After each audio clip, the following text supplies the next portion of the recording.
Follow. I know you've been listening to all these profound speeches for a while, and you're probably getting a little restless. I was going to do, about 45 minutes, but I'm just going to do 5 minutes, and then George Clooney's going to come on naked. So, it'll be a quickie. Okay, but I just want to say I am so honored to be here.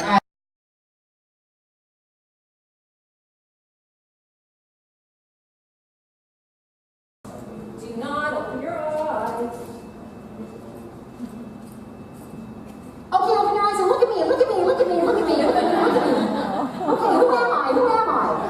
Who am I? Who? Silly. No, Sully. Sully. Sully. I don't know who that is, but who yelled first? Sully is the... I think it's someone over here. Who else yelled? Someone over there. Oh, and this lady over here. All right. Oh, sorry. That's why chocolate truffles. Yeah, oh, did you? I think this game's cheating. All right, come on, ladies. Who else am I? Don't yell your ex-husband unless you really look like him. Ex-wife. What kind of monster? Oh my God, you got it. This is a brilliant woman. This is a brilliant woman. She's a slut for chocolate. I love her already. I am the manifestation of our inner demons because we become, my point is, I don't like just, dressing. This is not like my drag. We become our inner, we literally become our demons if we don't exercise, if we don't externalize them. They take over. And this is what it feels like. You walk around, feeling like a blue fuzzy monster with horns, and it's really just a little bit, flat and bothered, but who needs it? So my point is, we need to externalize. We need to, there goes my bowl. Your pretty bow. My pretty bowl. I'll fix that later. But we really, that's it, ladies. We need to externalize our mind. Am I better? Am I okay? All right.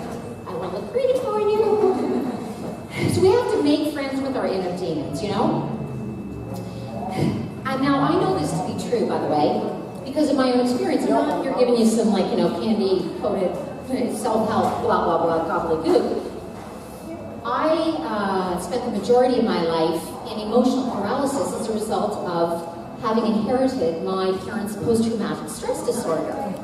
And, from the time I was a little girl, I was emotionally crippled, I will say. I was unable to function. I could not look anybody in the eyes. I really wasn't able to use my authentic voice with any consistency until I was in my 30s. Equally as toxic are the people, and we've all been there, ladies, pretending everything is great. And those fake smiles, say, hi, how are you doing? They go, perfect, everything is great. It's wonderful, it's so good to see you. Everything's perfect, aren't you proud, Jill? Realtors. Listen, I'm not. And you know what? Exactly. And listen, we're all selling something, ladies. I'm up here selling. I'm selling out. Realtors are people too. Just a little phony sometimes. Doodly-doo. Okay. But here's the But you know what? And I agree. And guess what? And I'm not making this up. One of my closest friends is a realtor in Boca, darling. And she's not at all. But it is somewhat prevalent, shall we say, amongst your people, right? It's a little bit prevalent amongst your people, I would say, And we're generalizing, and as I said, I'm up here selling, we're all selling something. But it's levels. We can all get caught when our BS-ometer is on really high. Am I correct? Right? And it's just as toxic. So the thing is to get authentic and to make fun of our different facades. Okay. So let's just recap. Number one, get compassionate with yourself. Talk to yourself like you're your own best friend, okay? Number one, treat yourself with kindness, like you're talking to your little inner girl. Be kind to yourself when your issues come up. Don't self-torture. Who needs it? It's been done. It's been done to death, and literally, okay? We can kill ourselves with the way that we treat ourselves, correct?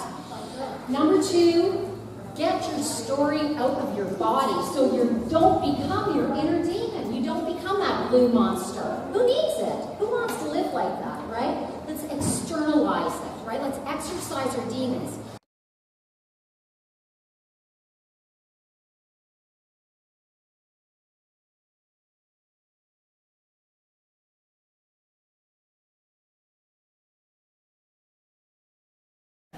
You're absolutely 100%. You can go to the site, postsecret.com. And a third postcard was written by a Starbucks barista, a very creative one, on a flattened Starbucks cup. And it says, when customers are rude to me, I serve them decaf. So very, very cute. So, so number 4, just decide which secret and lies you want to come clean with, either for yourself or to share with, somebody that you really trust, or, possibly go to postsecret.com and do it anonymously. It will lift your soul. It will really lift your spirit to do that. And I was terrified. So suddenly my family became, a Fort Knox level secret. And I didn't tell anybody until I was in my 30s, and I started touring as a stand-up comic, and I thought that I would just sprinkle a little bit of the truth in the middle of the act. Because it's so weird when people pretend to be something that they're not. Gay people pretending to be straight, politicians pretending to be human beings, right? Really vain women pretending not to care. Really good-looking men pretending not to notice when I walk in the room. Okay, no, but it was so weird. My parents pretending to be Catholic because they were like, as Catholic as Kreplach. They were so Jewish. And, like we would go to church every Sunday, but my dad was so obviously Jewish. He complained all the way through communion. I can't eat this cracker. It's so dry. It needs a schmear, pickled herring, something. A little cream cheese. What is this? And just sharing a little bit of that humor, it really healed me, and it empowered me to be able to go deeper and look at some of the darker truths in my family. So, that was really a gift to me.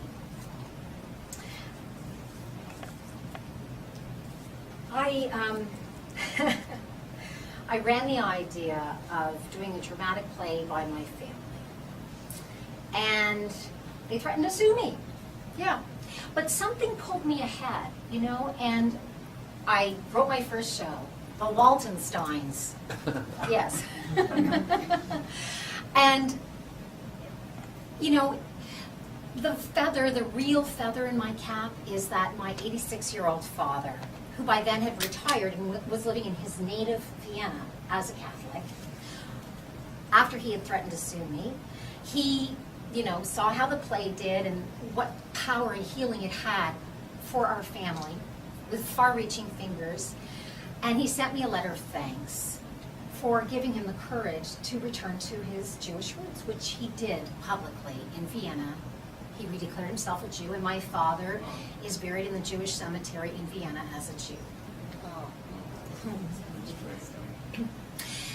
And